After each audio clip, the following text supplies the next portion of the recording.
માનવતા આગલા સ્તરમાં પ્રવેશવા જઈ રહી છે.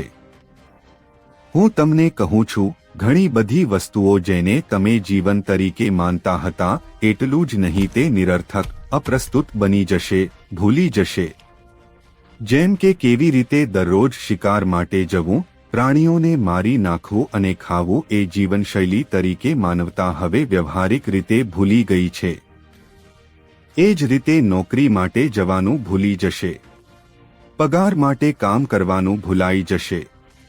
રાષ્ટ્રોની સરહદો ભૂલી જશે. પાસપોર્ટ વિઝાનો વિચાર ભૂલાઈ જશે. કહેવાતી નિયમિત શાળાઓ જ્યાં બાળકો ભેગા થાય છે અને તેના નામે ચોક્કસ વિચારોમાંથી પસાર થાય છે. શિક્ષણ, તે શાળા કોલેજ સિસ્ટમો ભૂલી જશે.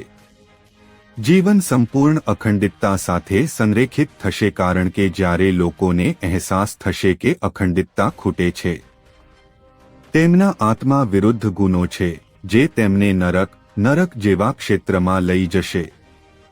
શાબ્દિક રીતે પૃથ્વી ગુનામુક્ત સમાજ, અપરાધ મુક્ત સભ્યતા બનશે. ગુનાઓની વ્યાખ્યા ફરીથી લખવામાં આવશે. માનવતા ધર્મશાસ્ત્રોના ન્યાયશાસ્ત્રનું ચોક્કસ પાલન કરશે.